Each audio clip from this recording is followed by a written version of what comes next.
welcome to sunny Swaycliffe. It's a lovely day here, and we're situated in the Oxfordshire countryside, and the birds are singing, the grass is growing, and everything looks lovely out there. So thanks for joining us this afternoon and giving up a bit of your time, and hopefully you'll find this an enjoyable. It's going to be very informal, but information that will be valuable to you. I'm joined, my name's Kieran, by the way, I'm the Chief Executive. I'm joined by two of my very esteemed colleagues. On my left is Rob, who's the school principal, and on my right, Chris, who leads on the referrals and assessment process, and Chris is one of our assistant principals. Behind the scenes, you can't see Dean, but he's making this whole show roadworthy, so thanks to Dean for helping that. If there are any technical issues anybody faces, please just bear with us, and then we'll try and resolve those as best we can. I gather the internet went off for everybody yesterday, globally at some point. Dean wasn't responsible for that, either putting it off or bringing it back, but he can help us manage this afternoon. So what are we going to do this afternoon? Well, we've got about 20 of you joining us today, which is a fabulous number. There were one or two people who weren't able to make it, so we may record this, and if anybody is unhappy about us recording this, please let us know, and then we'll work accordingly. We want to give you a little bit of an insight into what the school looks and feels like, and that's what we normally do on a day like this. We'd have you all here, and we'd be showing you around, and you'd get that sort of gut reaction of how it feels to be here on such a day. But unfortunately, we can't do that at the moment. So we've got some bits of video, which Chris shot, and I'm sure you'll agree that brilliantly shot and narrated, which will give you a sense of what the environment's like, both in terms of the school day environments and classroom situations, but also the sixth form and some residential views as well. And then we'll talk a little bit about the school, our quality of life ethos, how that infiltrates everything that we do, and we'll talk a little bit about the admissions process. And then probably the most important thing is we'll open it up to questions. And probably the best way to look at today is questions of a more general nature. Those that are a bit more, family or individual student focused, we can probably do better on a one-to-one. But we'll do our very best to answer all your questions as openly and honestly as we possibly can. Rob, anything you'd like to chip in with before we look at these videos? Yeah, I think we've all unfortunately got very familiar with Zoom and team calls. So if we could just ask a bit of housekeeping, is that when we're not talking, we can have our microphones switched off, please. That would be great. If you have any problem with reception, I've been told that if you sometimes turn your camera off, that can help with the bandwidth as well. And the last thing is that we will be recording this session today. So if anybody has any problem with that at all, please let us know, and we can decide whether we can edit out that person or whether we can't use it. But we'd like to record it today because it gives an opportunity to show it to the parents who also aren't able to visit.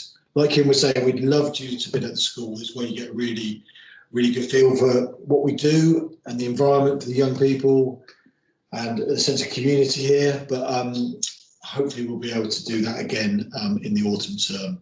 Having to be very careful still because we track and trace, and people still have COVID even though they've been vaccinated. And if people are around someone with a positive test, that means they can't access their education. They need to self-isolate for 14 days. So we really want students who are at school to be able to keep attending school. So we're really minimising that risk through our risk assessments. It is live, and we are not experts in TV production. Oh, you say that, Rob. You say that, yeah. Annika Rice in the old days takes you back, doesn't it? But so if there are some pauses or bits and pieces, please bear with us. Chris, is there anything else? No. Do you want me to introduce the videos? Why not? Because of the situation, we shot these videos during autumn term. As Kieran and Rob have said, it would be fantastic to have everyone here so as you get a sense of the physical environment of the school, but also of the atmosphere which is created in the school. We can't replicate that, but hopefully the videos will give you a sense of what a normal day at Swaycliffe is like, and I think the sort of overriding feeling of that would be that there's a sense of calm, there's there's good purpose in everything that we do, and there's fantastic relationships between the students and the staff who are here, and hopefully that comes across in the short videos that you see, particularly in the education block, where there are students around and other staff members, but we've also got some videos that show you the residential side and what we have to offer there. So if Dean's okay to play those videos now, that'd be great. Take it away, Dean.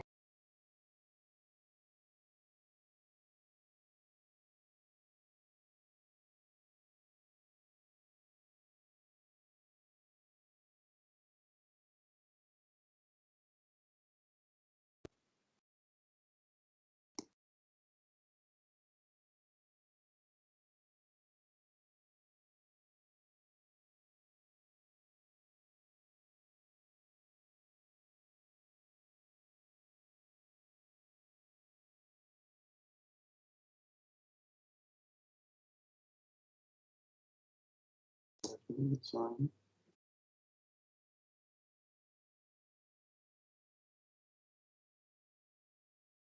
I'm not going to reconnect.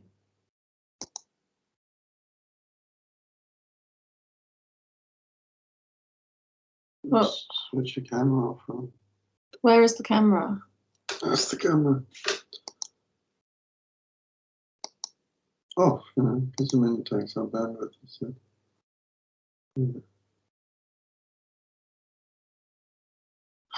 This is just useless.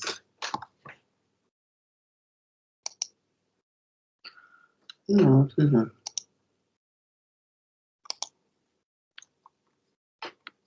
Well, I mean, we're going to have to. No, don't do that. I'm going to make. How do you have a conversation? What are they doing there?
We've got a couple of Key Stage 4 classrooms up at the top, and we've got our library. These classrooms are being used at the minute, so we won't be able to go in there. We've got a classroom further on down the education block, which we will be able to visit. This is quite a useful place to stop. We've got 3 offices here, 2 to my side and 1 just behind us. And those offices are home to our speech and language therapists.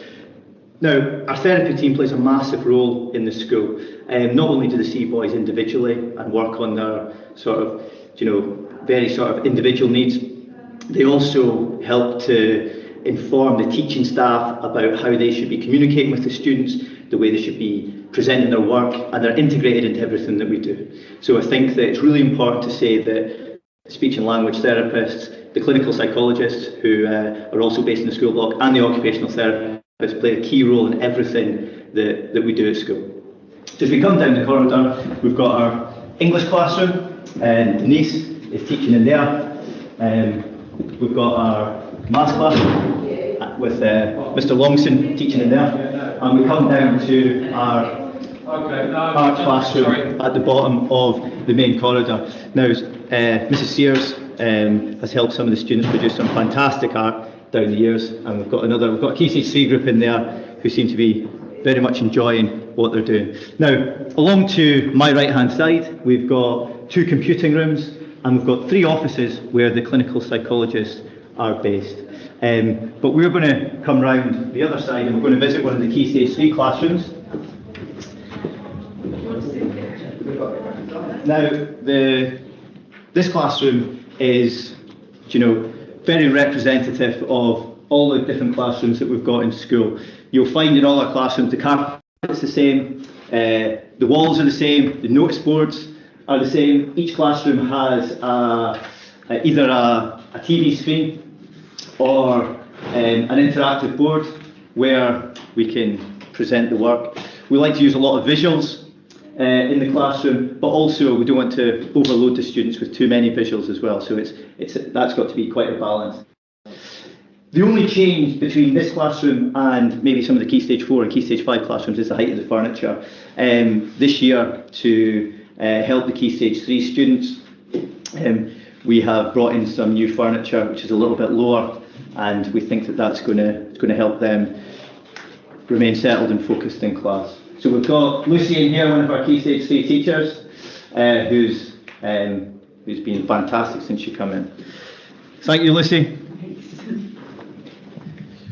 So if we follow down, we've got the 3 Key Stage 3 classrooms beside each other down at the bottom end of the school. We do have another Key Stage 3 group. We've got 4 Key Stage 3 groups at the minute, 6 students in each group. They're based at the top of the school, and we think that again, a bit like sixth form, which I'll speak about later, we think that transition is important. They're going to be in Key Stage 4 next year, and we think that transition away from the Key Stage 3 area into the main school is quite important. In much the same way that this used to be the sixth form centre, but we've changed it over the summer, and we'll look at the sixth form centre, which has moved across to Coach House a little bit later on. And I think that again, it's just that transition. We always like to have gentle transitions throughout the students' time at school. We think that that's really important to all the time, just those little changes, rather than getting to a point where they've got big changes which they would struggle to cope with. Hi, Sam. Can you go, mate? Okay. So because of the one-way system, we've got to go round and outside.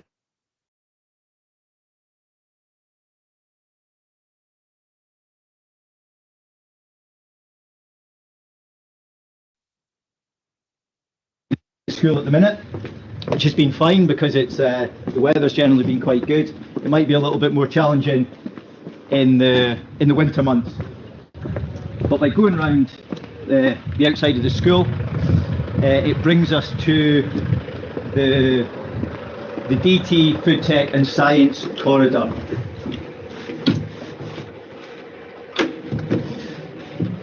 Again, this is a really sort of important part of the school, our practical subjects, and it's an area of the school that the students very much enjoy. So we've got our design technology workshop here, and we've got our food technology kitchen there. And there's a class in, so I won't disturb them, but it's an area of the school that the boys really, really enjoy. Something that's, I think part of that is there's six little kitchens within the bigger kitchen. So when the students go to food technology, they always go to the same kitchen, and they've each got their own separate space, which seems to work really well for them. So if we come up this corridor, we've got the science lab in here. Again, an area of the school which has been really successful for us, really successful for the boys, and the science lab's a place that they enjoy going. So that brings us to the gym, where the students will take part in their PE lessons. It's also in use at break time and at lunchtime. At the minute, we've got a lot of boys who are really enjoying their football. So it's very busy at breaks and lunches, which is great, and really well managed by Les Robinson, one of our assistant heads of education. Boys really enjoy that. Very popular. But as the school year develops, there's different games played in here. A lot of badminton played, and also volleyball is really popular in the summer as well. So moving through the gym, it brings us to the cafe and our kitchen. Now, over the past 2 years, we've really developed the food at school, and the standard of the food that's coming out of the kitchen this year has been, incredible. Every day, the boys are really excited to get their lunch and their dinner as well, and it's been fantastic. So the kitchen staff are doing a great job, and we've got the facilities. We've upgraded our kitchen over the summer, so we've got the facilities now to make sure that the boys are getting really, really good food, and that can only help them in all the different aspects of their life, particularly their learning. So that's the cafe, and by following through the cafe, it brings us back out to the entrance of the school block.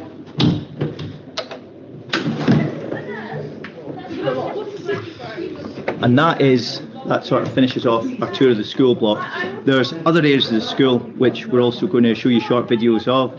We're going to go to a residential house, and we're also going to go to the sixth form. But that's the end of the education tour. Thank you.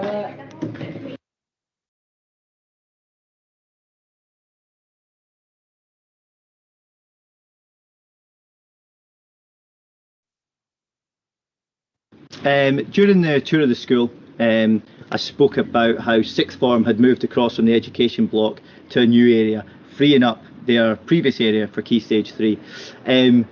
This is Coach House, which has been transformed over the summer into the sixth form centre.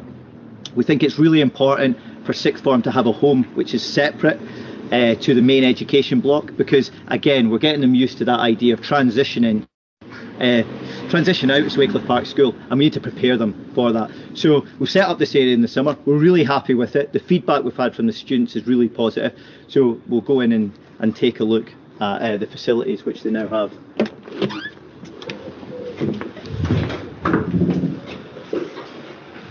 Downstairs, the students have 2 social areas. They've got the lounge, they've got the sofas, and they've also got the television, which they like to watch. And we've also got a quieter area for the students through in the kitchen. Again, through here, the students can socialise, but it does have that sort of quieter feel. We've also got the kitchen facilities, which the students can use, such as Archie is here. And we've got Sophie, one of the key members of the sixth form team, helping the boys with the transitions out, working very hard as always. Upstairs, there are 2 classrooms for the students to use. A number of our students are taking part in vocational college courses at level 2 and 3. We've also got a small number of students who access a mainstream secondary school, a local mainstream secondary school, to complete A-level courses.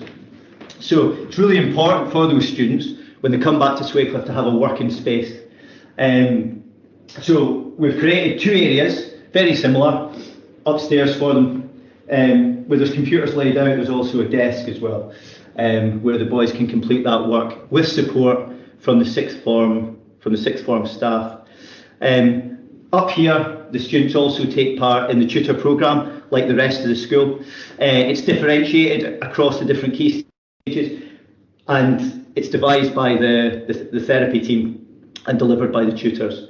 So we think that the facilities we now have for sixth form are good. We have plans to develop them further, but I think it's a really positive start. And as I said, the feedback from the students has has been really good. So that is the Sixth Form Centre, and if you have any questions about that, please feel free to ask. Thank you.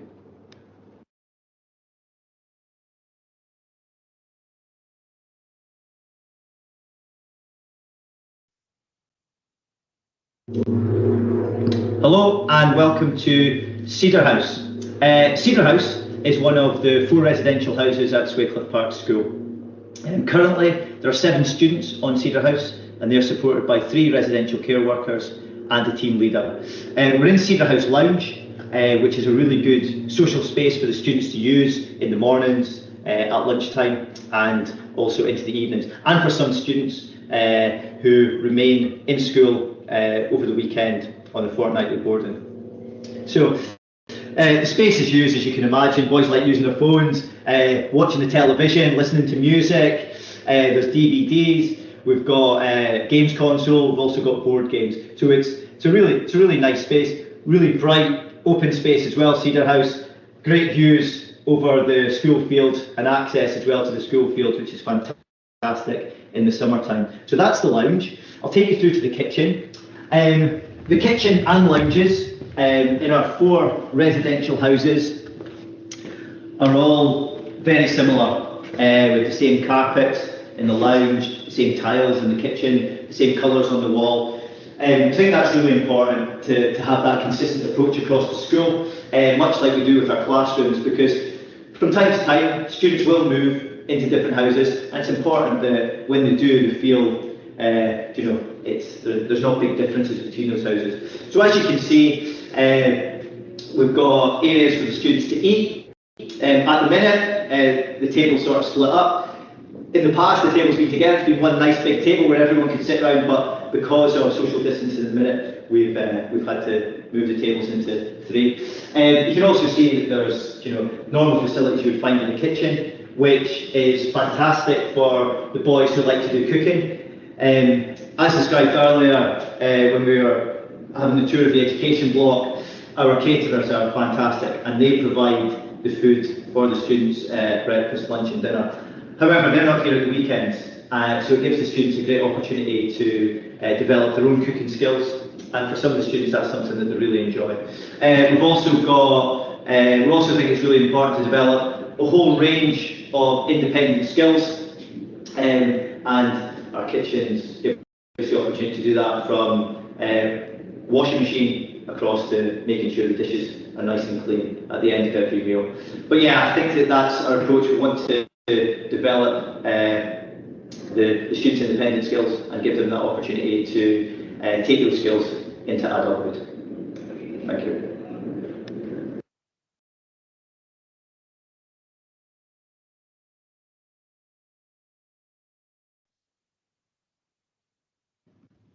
To end our brief tour of the residential facilities at school, I thought I'd show you a student's bedroom.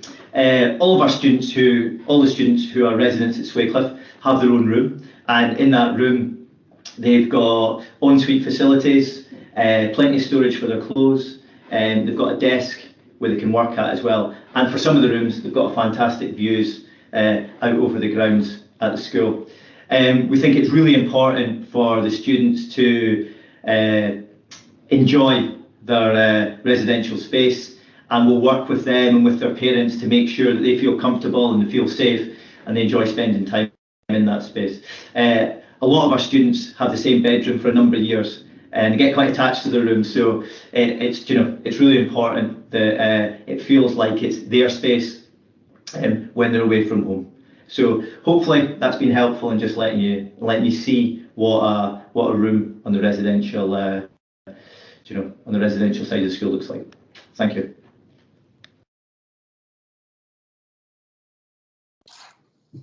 Okay, welcome back. I hope everybody got something out of those watching those films. Sorry if there were any technical issues, but I hope we didn't ruin your enjoyment of the shows. So you've got a little bit of a sense of the environment, and hopefully soon we'll be able to invite you here to sort of see it in its full glory. Maybe a little bit about this information that's behind me here, and some of you will have seen on the website that we have a really strong focus on quality of life here. And that's the quality of life of students, all of our students, but also the quality of life of families, because we see students very much as an integrated part of their family. And what happens in a family has an impact on each child, and what happens to each child has an impact on the family. And that's why we take a great interest in knowing all about family life and what goes on there and what makes it tick and what might be the challenges in family life. And we talk to the boys in similar terms, and we use surveys each term to get a sense of what quality of life issues families and young people are facing and what would enhance quality of life. So that's what we're trying to do here. And we back that up with regular key working on a weekly basis. And that helps us to keep in touch with the things that are important to the boys and the things that are important to you. We can talk a lot more about quality of life, but there's a good section on the website which contains a lot of background information on that. But it is important that you know that that is really what guides our ethos and our working practice and our day-to-day behaviour. And so you'll hear a lot about quality of life, and we'll be asking you to fill in quality of life surveys on a regular basis. And that starts before young people come to us. It's part of that referrals process, so that we really know that we're working with you on the things that are important to you and your son. So that's a little bit about quality of life. And when we're looking at that, we sort of break down a lot of the areas that we focus on into four main areas. And we call those our 4 whys, because they're why we're here and why the boys come to be placed with us. And those are issues around communication, so social communication, language, use of language in formal and informal situations. We're looking at self-management, so issues around anxiety, emotional regulation, behaviour, balance, all of those sorts of things that come under a sort of a more health, emotional and physical health. And then we look at independence. How do we develop each of our young people to be able to be independent, problem-solving young people out in the community, safe, doing the things that they want to do, those life skills that help you get to work, get to a football match, go and do the things that make your quality of life enhanced. And then, because we're a school, we need to focus on achievement. So that's one of the strands as well. And I'm sure Rob and Chris will talk more about those side of things. But as an overview, we look at quality of life and we look at those 4 whys. And you'll see on the quality of life poster that there's also 4 areas where we support families. And one of those is about what goes on in school and all the processes for admission into school, what happens during the transition through the school process, and what happens at the far end when youngsters are looking to their next port of call after leaving school.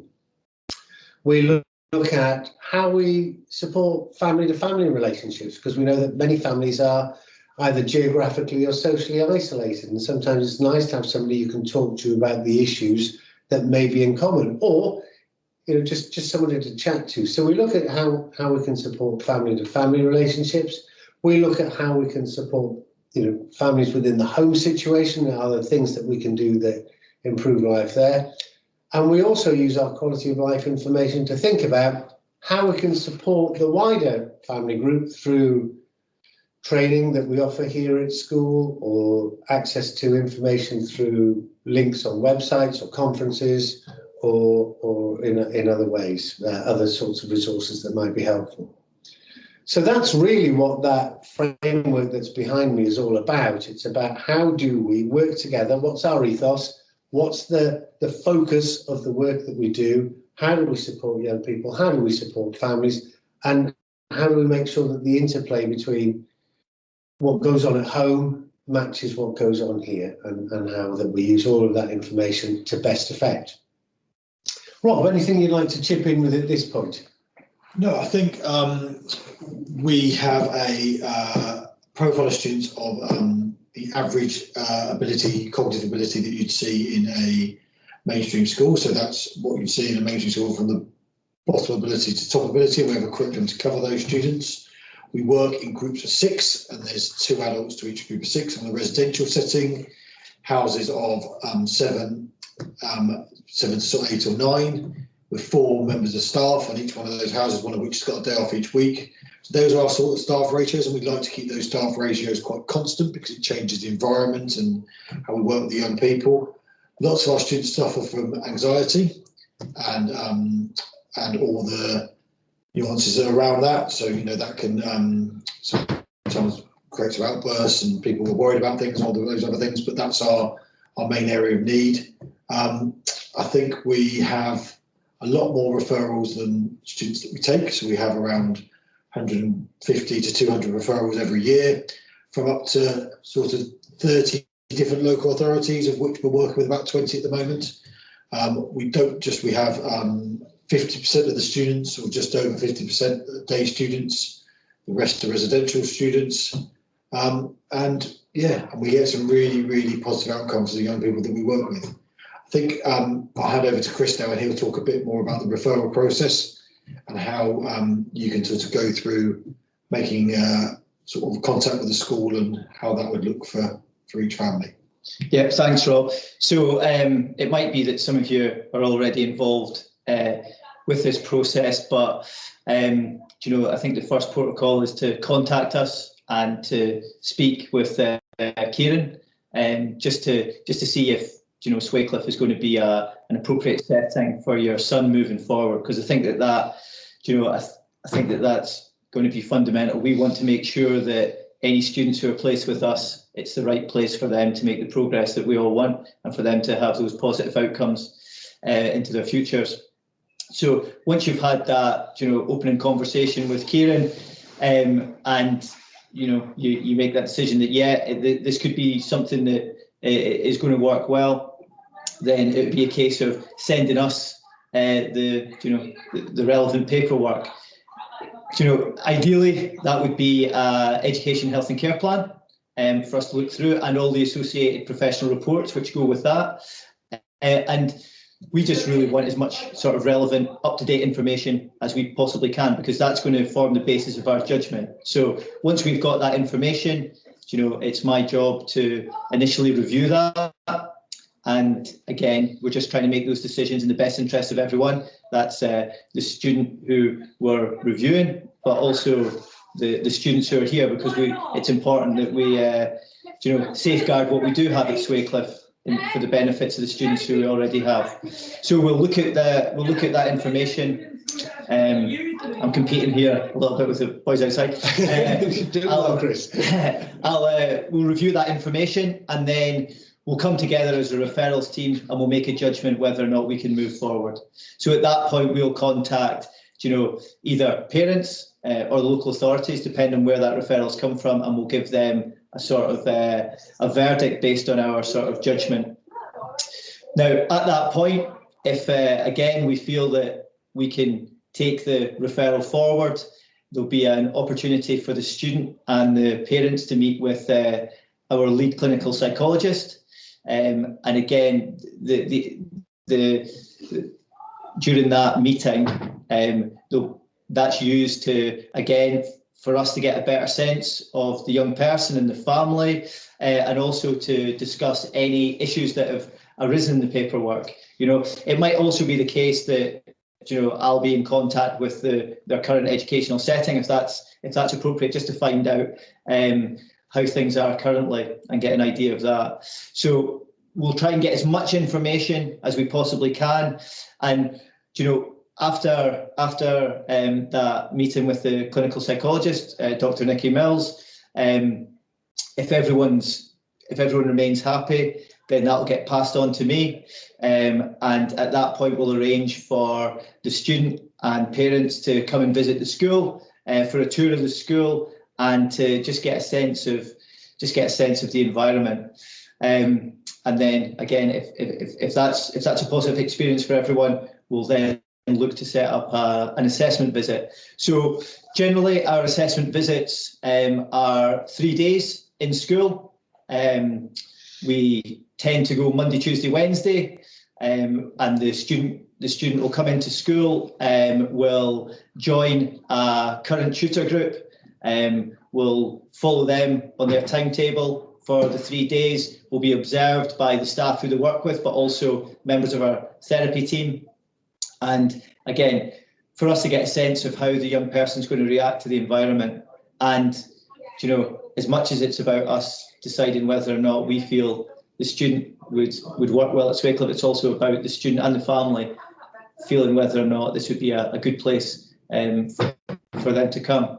Now, prior to that, a lot of work will go into preparing the student and the family for that assessment visit, you know, and we'll make sure that everything's been thought about, and we'll set the student up as best we can to succeed. So following the 3-day assessment visit, we'll bring together our observations and put together our reports on that, and we'll have a meeting as the referrals team.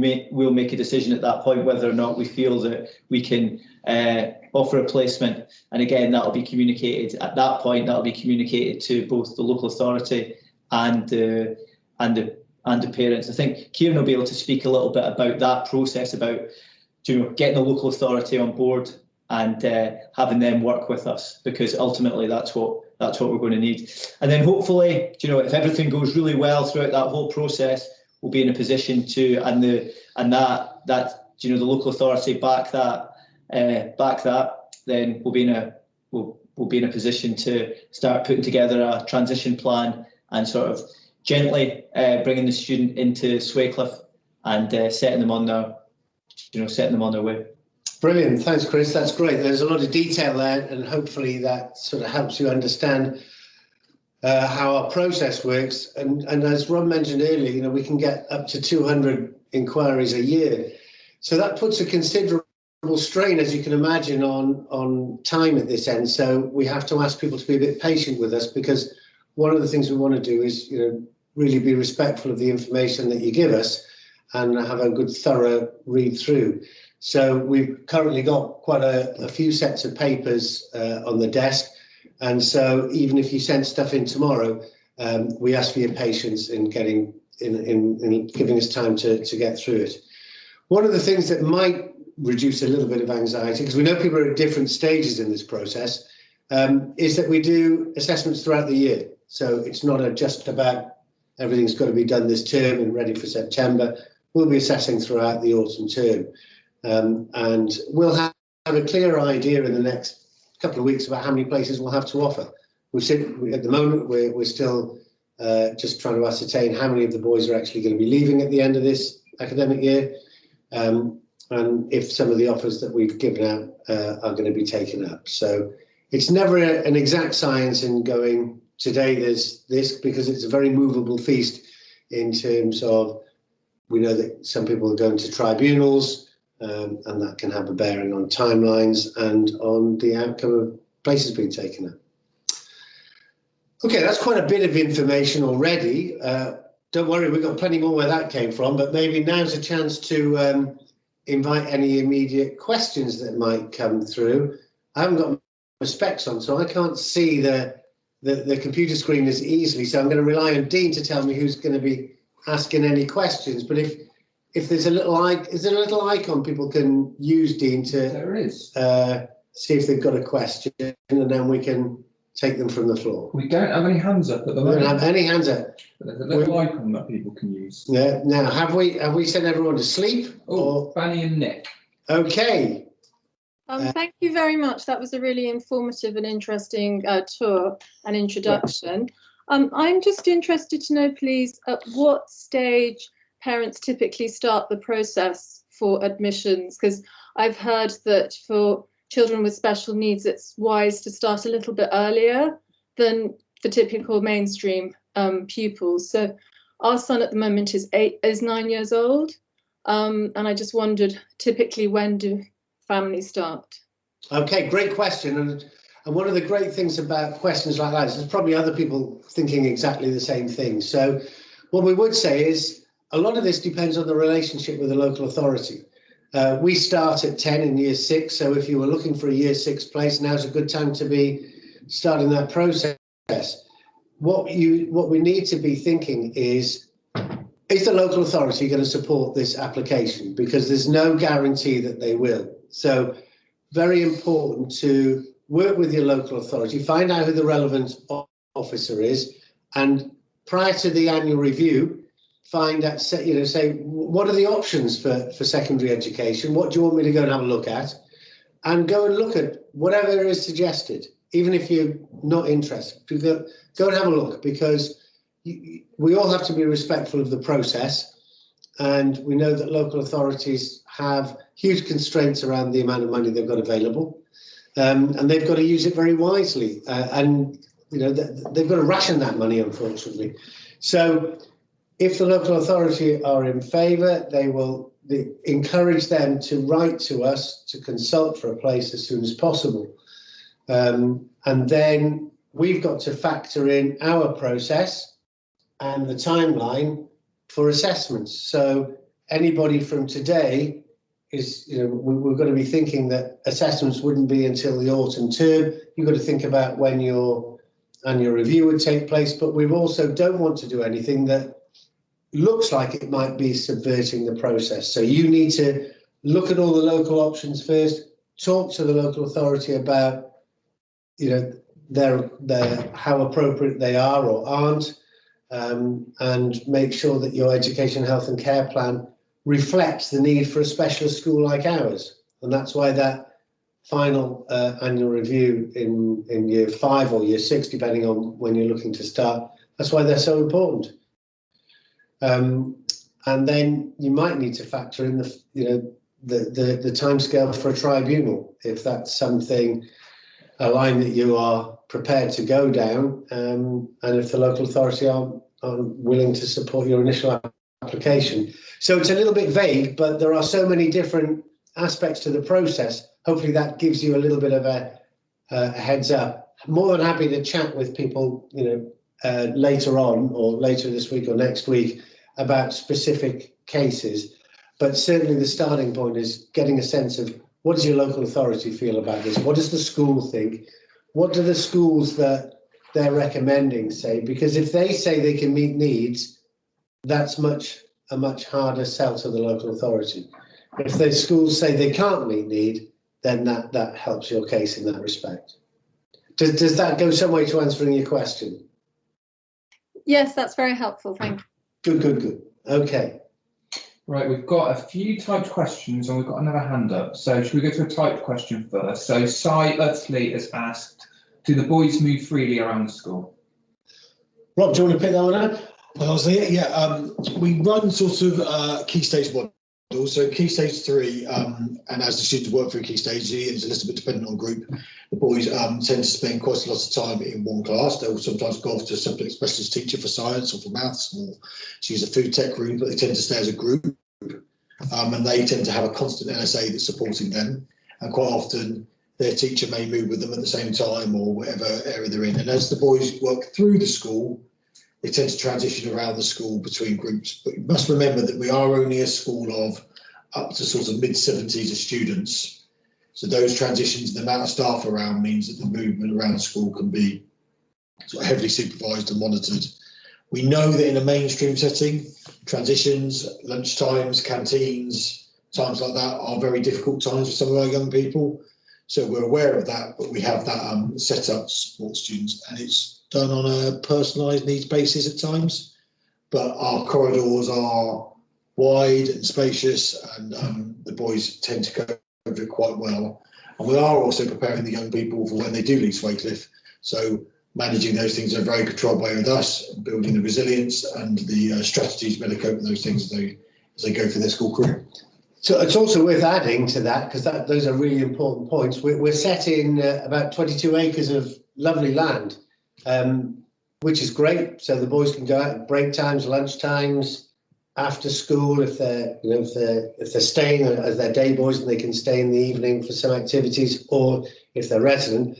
But it's not a secure site.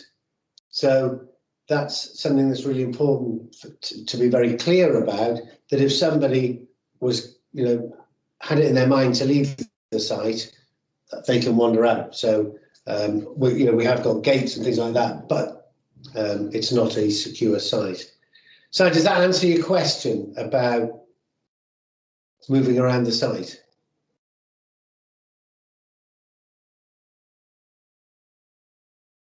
Perfect, thanks, he says. Brilliant. We've got some questions. We've got 3 questions here from Lucy Fleming. The first one is, you're primarily a school for ASD. Do you have any experience with attachment disorder? Oh, good question. We do. You're right, primarily ASD. In fact, all the boys here have a diagnosis of ASD. We are very careful about what we say we can do and what we can't do. We're very careful about, if a young person's behaviour is challenging in ways that are beyond our behaviour management strategies, then we're not going to be the right place. We don't have a strong focus on that. We do have some young people here who have some mental health needs, and they're linked in with their local CAMS teams, but there are limits about what we can do safely. And so with attachment and certain other comorbid conditions, what we want to do is look at the paperwork and see what that means in reality. How does that present? What are the issues that come out of that?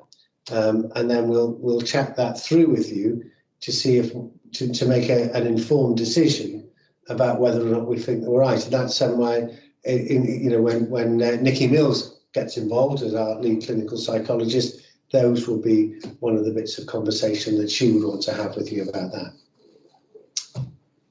Okay, next question is, this is again from Lucy. You talk about home school communication. How do you manage children playing school off of home?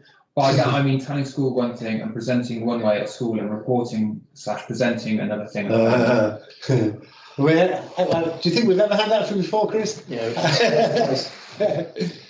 Do you want to pick that up? I think with that, I think communication is going to be absolutely critical to the success of the placement. I think the most successful outcomes we have with students are when we are, all working together. And initially, you sometimes have that bit of conflict where maybe it's the student, as you say, they're playing the school off against home. But I think that, the staff at the school, particularly the tutors, are, excellent at communicating with home, making sure that home knows exactly what's going on and being able to answer any questions that you might have about things that have happened in school. So I think that, that's going to be key, just making sure that the communication lines are open at all times and making sure that the student knows that as well, so as they don't have an opportunity. So if there had been a difficult situation during the school day, what I would expect would be that you would know about that before the student goes home, or if the residential makes contact with you, so as you know the facts of the situation. And I think once the young person knows that there's that excellent communication and we're all working together, then I think that really helps them build that trust with school and know that we are all in it together and we can sort of move forward from there. Rob, do you want to say something about key working and how that fits in as well? Every student also has a key worker who they meet with weekly, as available for them to touch base with every single day during the school. They'll be able to find that person, be able to have a conversation about that. And that key worker as well very much works with the student and with the family through our quality of life framework, where we complete a quality of life survey each term, and that brings out the needs of what the family thinks is important, what the young person thinks is important, so those things can be part of the school day and part of what we work on to support everybody. Quite often, those two pieces of work say very different things. What's important to the family, what's important to young people could be very different. And that's what's so important, that they think everything's brilliant, but actually at home, it's all very difficult for everybody.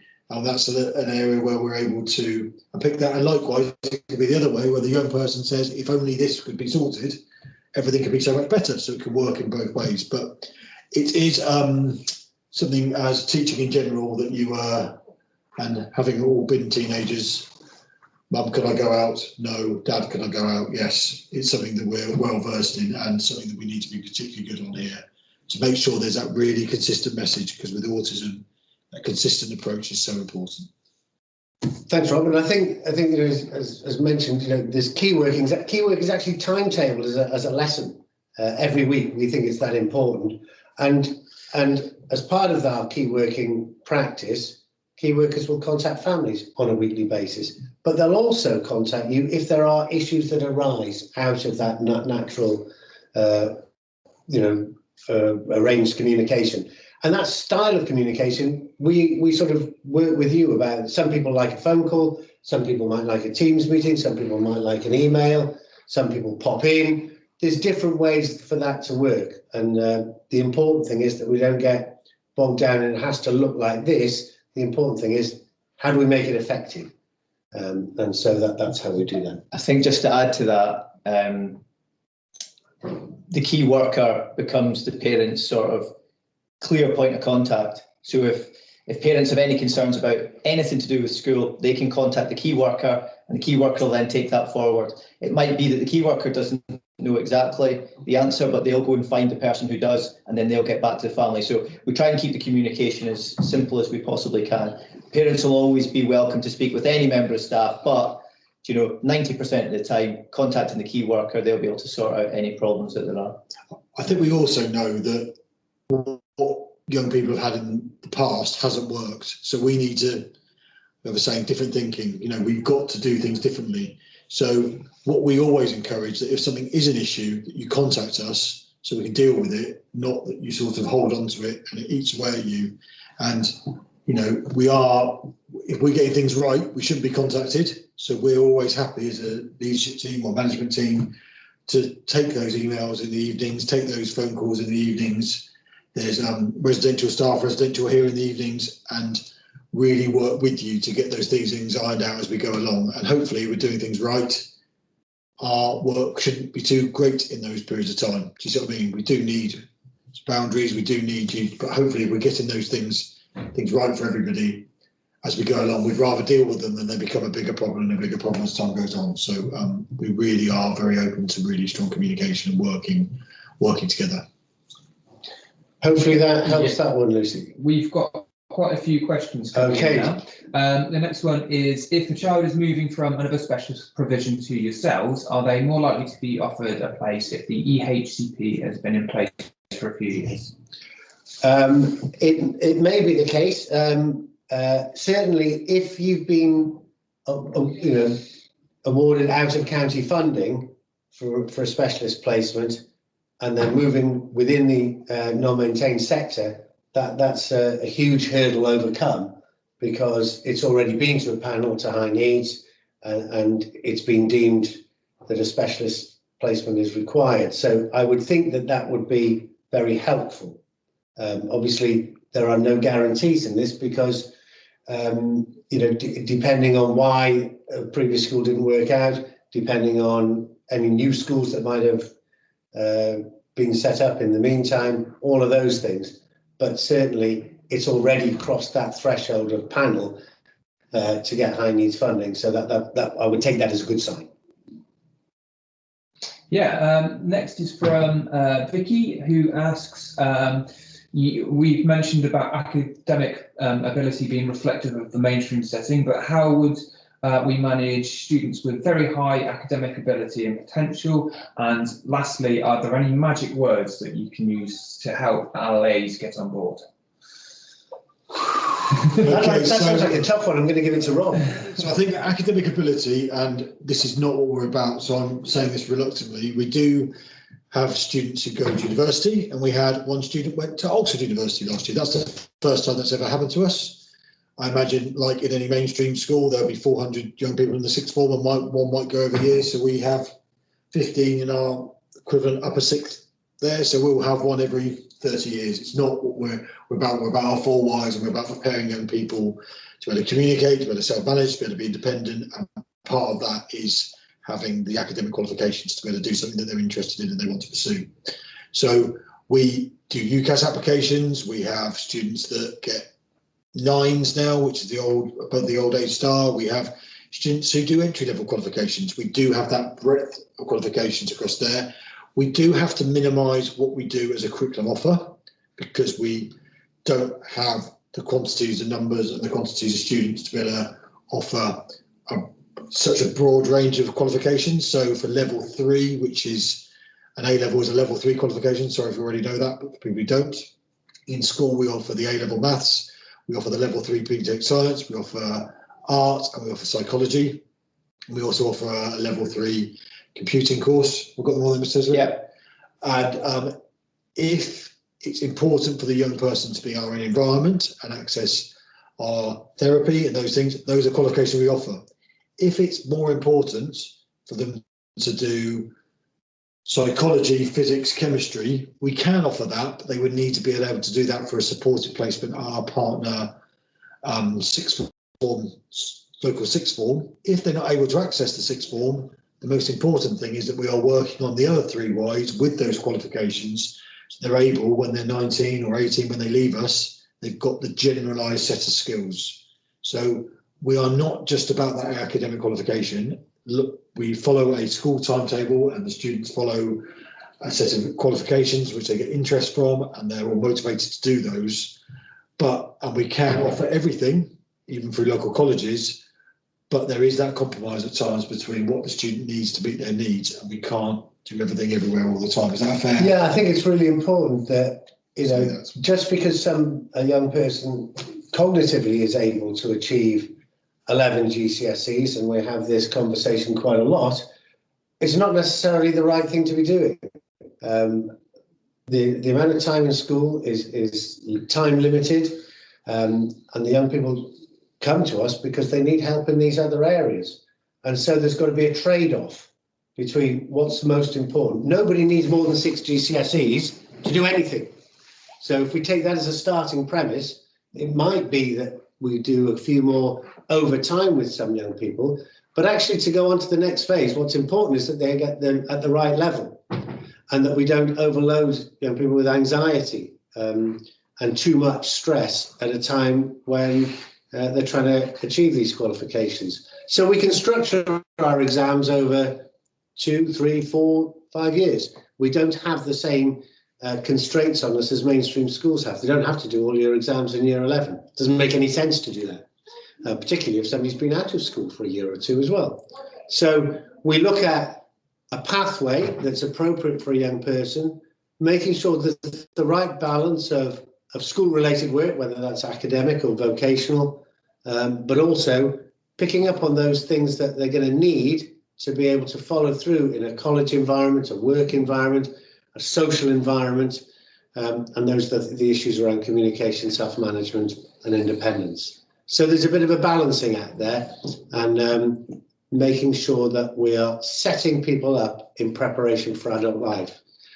People can take on qualifications for the rest of their lives. What they won't get is access to the therapeutic support, the universal provision we have, and those softer, more wide-ranging skills other than academic or vocation. A couple of examples of students who left last year. One young person had a very strong interest in art, and they had the qualifications to get onto their degree course.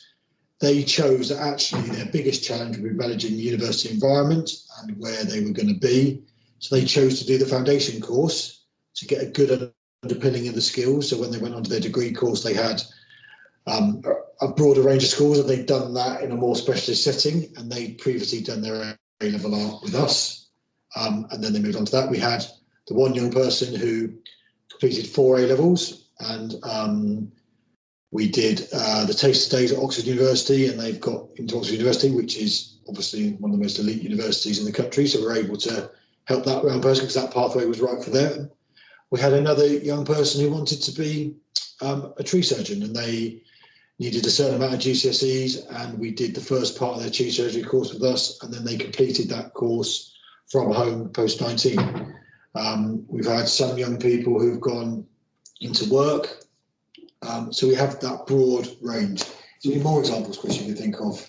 Well, I think that, as you said, Rob, I think you've given quite a lot of good examples. I think as well, probably thinking of students who maybe haven't had the independent skills to sort of move forward, and we've been able to, with our Transitions Out team, they've been able to find them sort of another setting, maybe a little bit more similar to Swaycliffe, but at an older age group, to sort of bring them through in a more supported way, so as maybe by the time they get to 23, 24, they're in the position to then move forward and be independent into adulthood. Brilliant. Conscious there's a lot of questions there. Dean, what else have we got? We'll go on to a question about the boarding provision option. So can you explain about boarding options? What is fortnightly boarding and is there any flexibility on this? I can do that one. So fortnightly boarding, the young person will come on the Monday morning. They'll stay till a week Friday. So they'll be Monday, Tuesday, Wednesday, Thursday, Friday. They'll have a weekend in, the Saturday and the Sunday. They'll stay for the Monday to Friday, and then they'll go home that weekend. It is about 17 to 18 weekends per calendar year. Lots of people it is not like your traditional boarding school where you go into the school, and I've heard parents talk about it and said, if you ring up, they'll tell you they're okay. You'll only hear from us if there's a problem.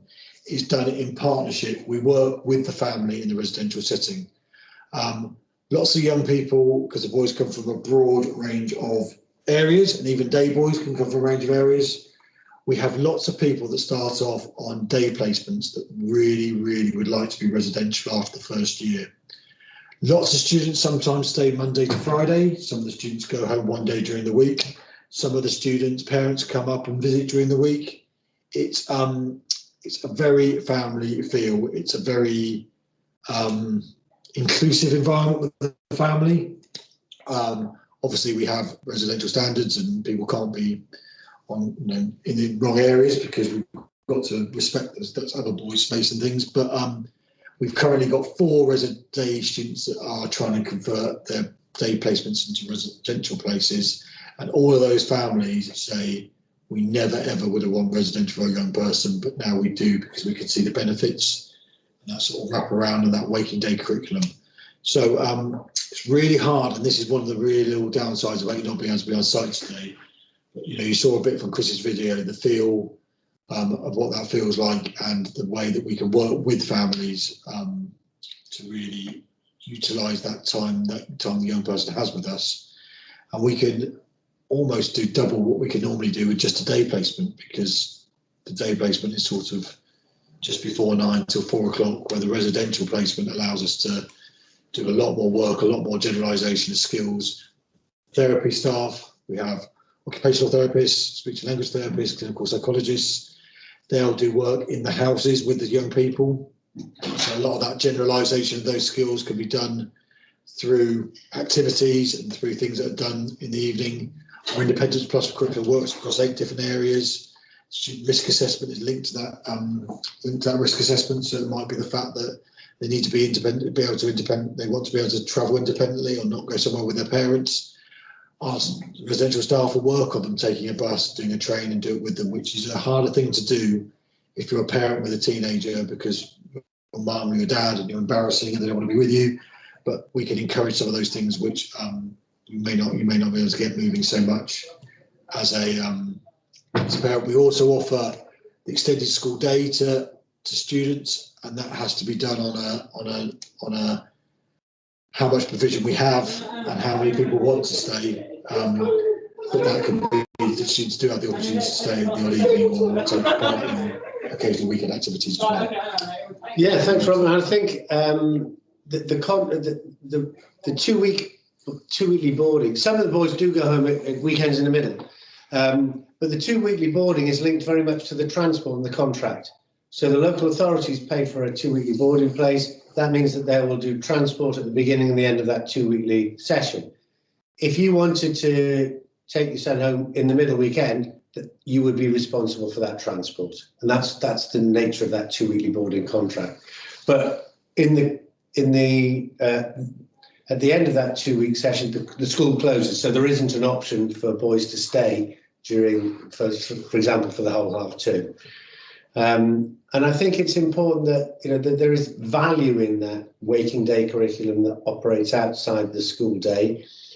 But in terms of getting a residential placement versus a day placement, if that's an option to you, you really need to make the case for the added benefit of the waking day curriculum, which has all those opportunities for socialisation and generalisation of skills on site, off site, within community groups, within our groups off-site, and a whole range of experiences. What we find is the boys have a peer group. So many of our boys are socially isolated at home, but when they're here, they can find somebody with similar interests. They might be in their house or they might be in another house, that doesn't matter. But there's a range of activities that go on. We've got a whole group of staff to support things. And so that's why the boys really enjoy staying, because actually there's stuff to do that they enjoy, and it gets them out and about, and they can mix with a wider group of people than they can do during the school day. So hopefully that helps. But in terms of getting a residential placement, unless you live a long way away and it has to be so, you really need a strong rationale for the need for a waking day curriculum. And we can talk about that more on an individual basis if that helps. Hopefully that answers that one. What's the feedback from answers, Dean? Are we doing okay? Are people happy with We're that? doing all right. We've got a few follow-ups from the question earlier about the academic ability. Mm-hmm. Do we teach in year groups, or are they taught in ability? And secondly, is there a peer group for the higher academic ability students? Yeah, well, taking that second one first, there's definitely a peer group for the higher academic ability students. There's no doubt about that. I think the first part of that question, Dean, remind me? Being taught in year groups. Yeah, taught in year groups. So if I think about Key Stage 3, firstly, next year we're just putting the tutor groups together at the minute. So next year in Key Stage 3, we're going to have got 4 groups. 4 groups of 6. One of those groups of 6 will be all Year 9 students who are going to be in the final year of Key Stage 3 and preparing them for that transition to Key Stage 4.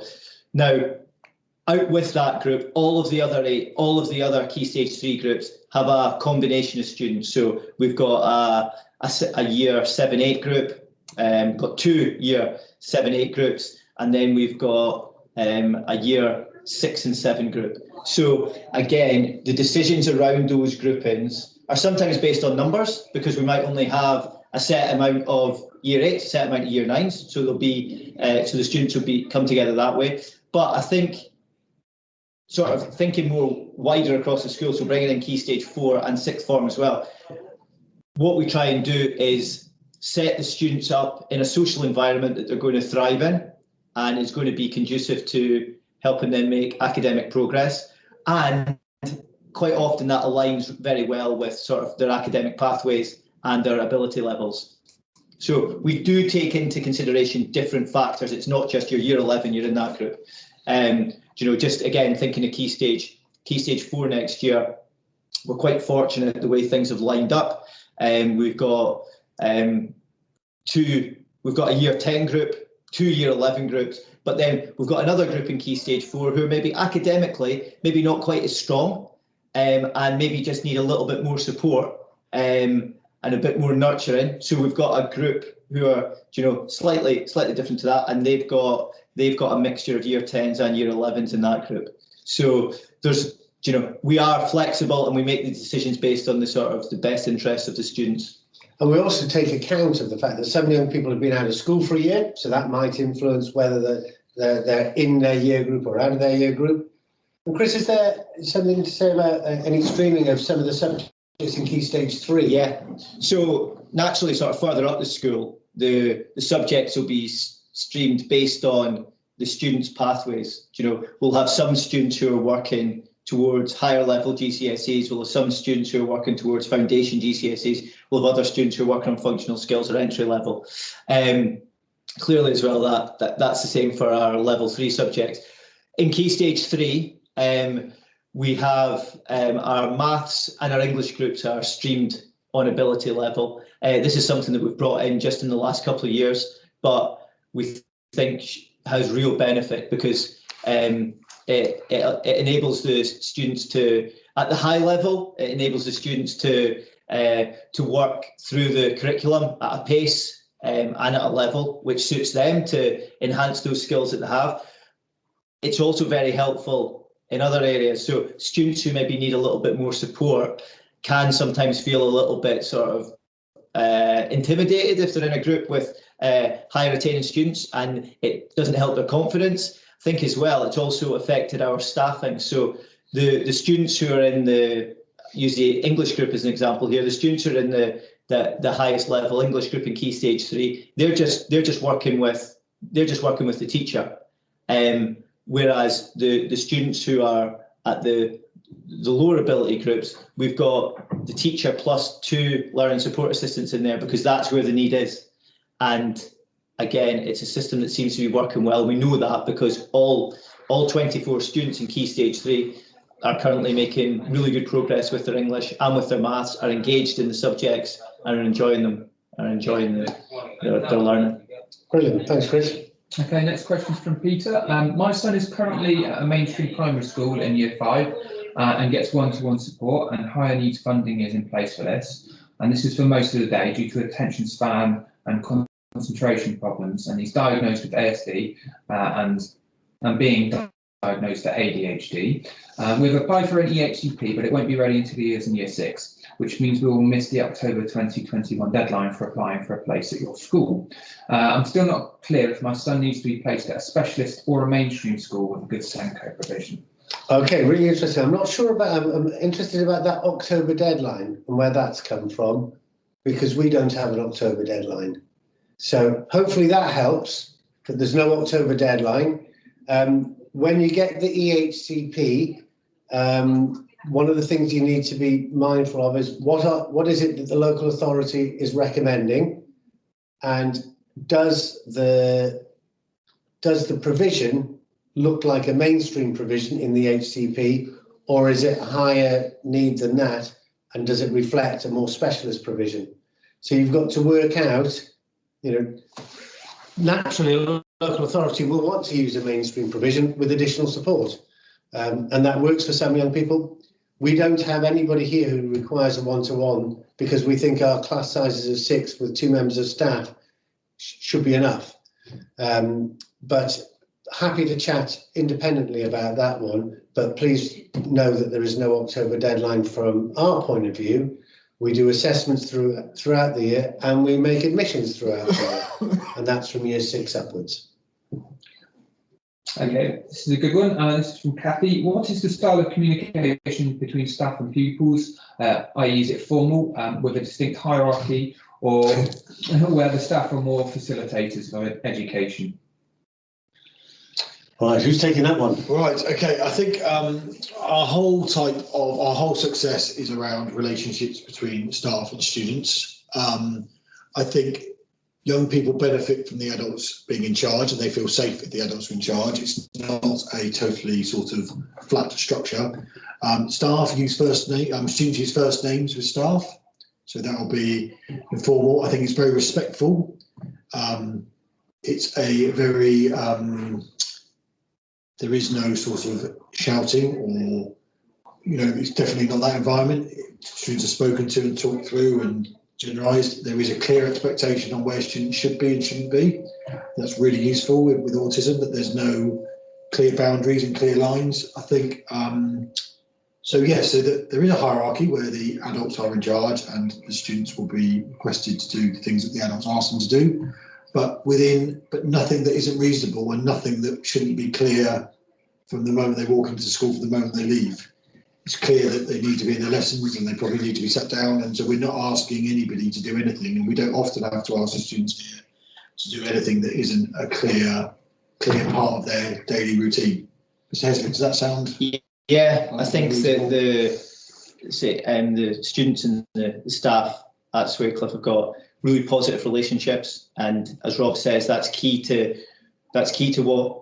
how we work, because we don't have a sort of punitive behaviour system. We get, our success is based on everyone working together, students wanting to be in lessons, students wanting to make progress and enjoy what comes with that. So I think we do have positive behaviour approaches in place, and we do want to recognise success, and we do want to reward that as well, which again I think greatly assists us, particularly further down the school when the students are younger. And as Rob says, I think that we do want to have those very positive relationships, but they are built on the fact that the adults are in charge, and at times the adults will have to be honest with the students and let them know if the sort of the standards are, our expectations are not being met, you know, and we'll work with the students to help them, you know, in any area that they're finding difficulty with. But hopefully it came across a little bit in the video, but certainly if you came here, that it's a very positive, you know, it's a very positive environment. The atmosphere is fantastic, and I think that as part of the referrals process, that's what we're looking at. We want to maintain that. So in order to maintain that, we've got to be very careful about ensuring that the students who do come here are going to respond well to the environment that we've created. When we look at behaviour, we look at autistic behaviour, non-autistic behaviour. So is the person doing that because they're anxious or there's something wrong, and those are the things that we want to unpick for the young person. So we put that back on track. And occasionally our young people can be teenage boys. Walked along the corridor before now and have heard a conversation of going to pay the sensory card in this one, don't fancy maths today. And we have to unpick that. And there is, you know, our young people are bright. They are teenage boys, and sometimes they do just need a bit of a gentle, come on, back to maths now, you need to get on with it. You know, that's not. I think sums it up well. And I think one of the things that we try and encourage with the boys is, you know, making this a safe place for everyone. We know that many of our boys have had a tough time, either from staff or from students in their previous schools. And so we want this to be a place, first and foremost, of safety, of enjoyment. You'll have seen in the video, you know, Captain, what makes you happy? You'll see that in reception. And that's all about quality of life. And quality of life is about being respected and respecting other people. And those are the values that we want to imbue in our students. And so hopefully when you do get to come, you'll see that, you know, they will be respectful to you as visitors. They're very, we like to encourage good manners and people to be polite, and we want people to be socially acceptable if they're going out into the community. And so it's very important for us to model those standards and to expect that of the students who are working with us. And if somebody can't manage that, then we have to think about, right, what sort of support do you need to be able to get you to that point in time? So depending on our behaviour policy, it's fair, not equal, isn't it? Yeah. So what's fair for that person, what their area of need is, and what they can and what they can't do. But like Mr. Heslop was saying, Chris was saying, is that we what we're doing is on that assessment visit is we are assessing how that young person responds to the environment, and whether they can access the environment and everything that it's got to offer. Dean, are they still coming through thick and fast? And we've got a few, yeah. Great. We're getting through them now. Is there a uniform? Yeah, there is. I think a lot of our boys like to have a uniform. It helps them to feel part of the school. It gives a school community. But it's not it's not a blazer with a top hat or a tie. Chris, you want to say what the uniform is? So this information is also on the website, but at Key Stage 3 and Key Stage 4, the uniform is a navy Swaycliffe polo shirt. There's also a navy Swaycliffe pullover as well. The students wear dark trousers or shorts, and they wear dark shoes. And then around that, if the students need an extra layer, they're welcome to wear a white round neck t-shirt underneath their polo shirt. And they can obviously wear jackets around the school grounds, but in classes they would take their jackets and any headwear off for lessons. I think for some students there may be some sensory difficulties, and what we would do is work with the young person, work with the families to make sure that we provide them with help to provide them with an opportunity to wear the school uniform, but in a way which fits in with their sensory requirements. Further up the school, in the sixth form, the uniform is slightly different. For some students who wish to wear a Swaycliffe uniform, there's hooded tops available that they can purchase. But for others, I think that what we're trying to do at that stage in their schooling is for the students to wear smart casual clothing, which would be expected in most workplaces. For those students who are going to work experience, going to college courses, or going to the Warrener School and blocks them to complete their A-level courses off-site, there may well be different uniform requirements for them. But on-site, I think that's the uniform we expect to see. Excellent. Okay, Peter, who asked about the EHCP earlier, whose child's in primary school, said thank you for your reply. Who would be the best person to talk to have a more in-depth conversation about the school?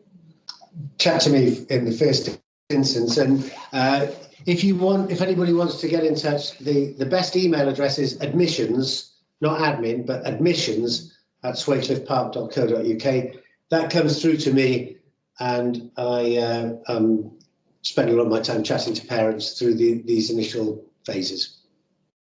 Okay, we're almost there, I think. And I missed this one earlier, so sorry, Vicky.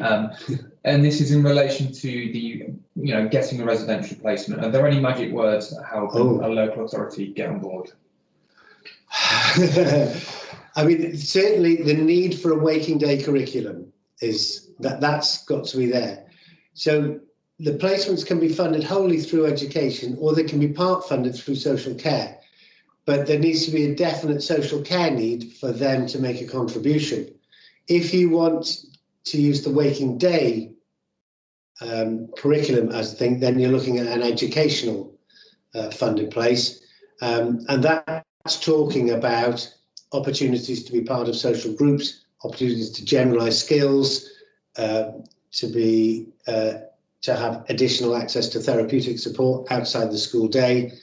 But again, we can chat through that if that would be of help. And sometimes it could be the fact that we're the closest school to you, which offers the education the community needs, so therefore the residential place is required because the travel is too great. That can also be a driving kind of force. So yes.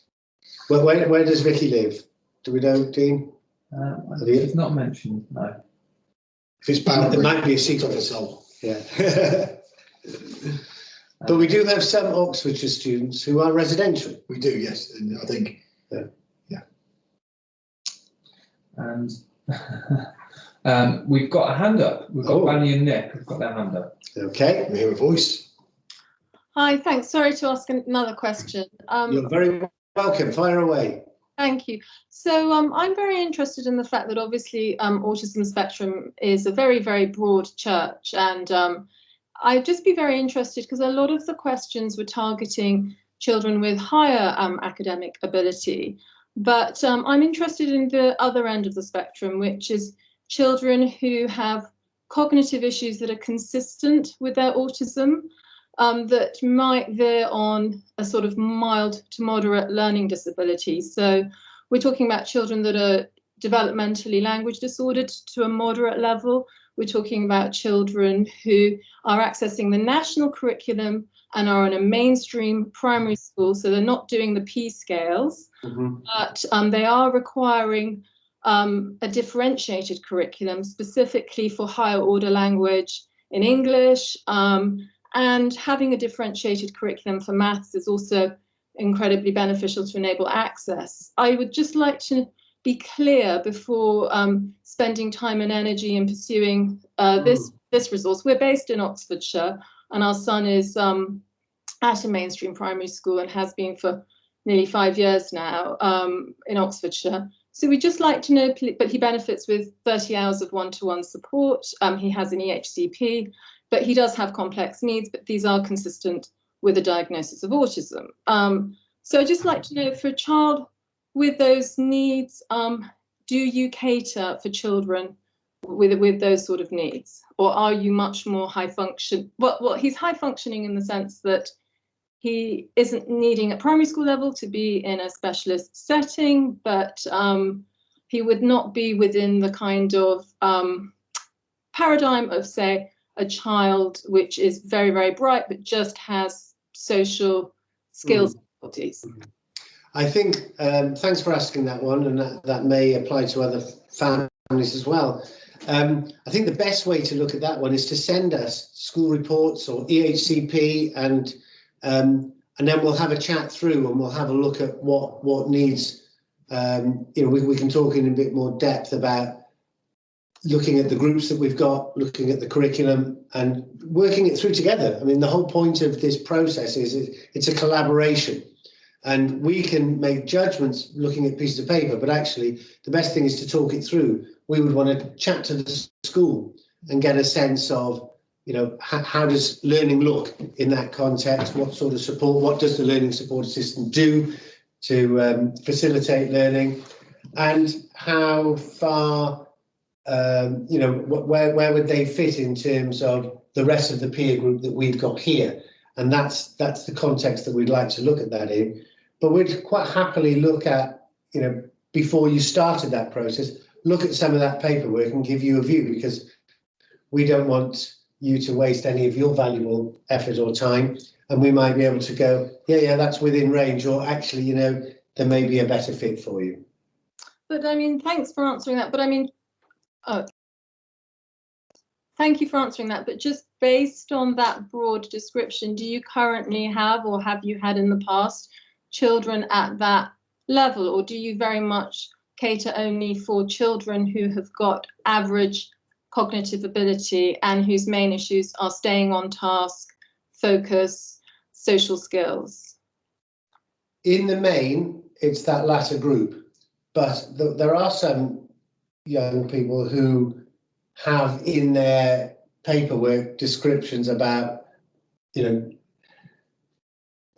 delays in their language, about their cognition being slightly below average. And I'm sort of, you can hear the hesitancy in my voice, because it's very difficult to talk we can talk in very general terms, but actually it's whether or not we think a young person would have a peer group here, whether they would fit socially, whether they would benefit from what we offer therapeutically as well as academically, and whether or not our curriculum is going to match. So I'm sort of going to be deliberately evasive, I think, with that answer, and say, let's chat probably a bit more individually with that information in front of us. Thanks very much. Thank you. Okay. We've got a question from Kathy Williams. Do you cater for ASD pupils with dyslexia? In the short answer is yes. And we've got dyslexia qualified members of staff here. So that wouldn't be anything new to us at all. I think we've covered, unless I've missed anyone out, but I don't think I have. I think we've covered the questions that have come in so far.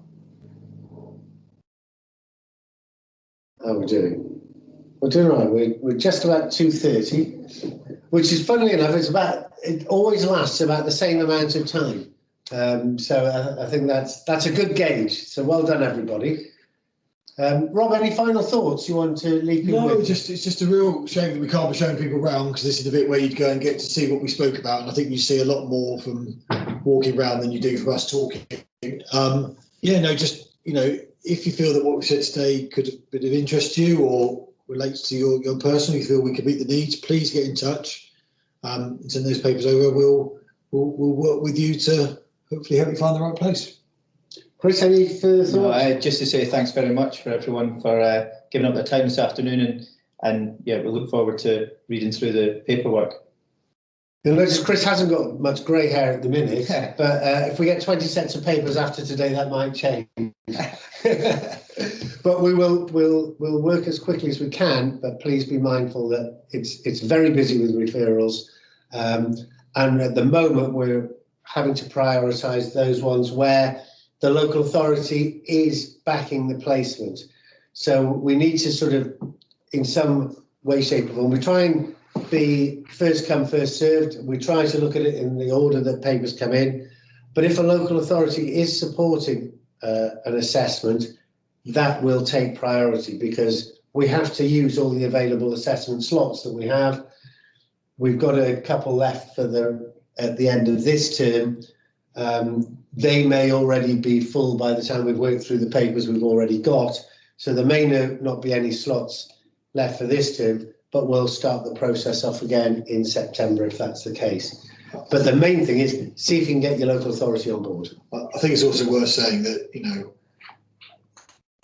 I think the students with us have got an amazing opportunity. The fees to get to be something like this are eye-watering, and you will potentially, as parents, have to be prepared to have quite a lot of resilience to sort of get through the process. To get through the process, and you know, it can sometimes be a long process and a tiring process, and it's slower than you want it to be. But if it's right, it won't be a waste of time. It will be the best thing you've ever done for your young person. So. Have we got time for another quick question? Go on then. We're just going to sneak it in under the radar. Do parents ever fund places? It has happened, but as Rob said, the numbers are really quite eye-watering, and it's, you know, because of the staffing, you know, we've got 90 staff and 70 boys. You can imagine that the fees are going to be quite astronomical. So it makes Eton look very, very cheap. So if that's a guide, happy to talk to parents about that if that's an option. But ideally, you get the support of your local authority. Okay, we will bring it to a close. Thank you so much for your attention, for your brilliant questions. Thank you very much. Thank you. And hopefully it's been of help, whether it's turned you off as totally, that's fair enough. Hopefully not though, and we look forward to being in touch with you. I don't think you'll be nabbed by live TV, so we'll still be here. Thanks very much, everyone. Bye-bye.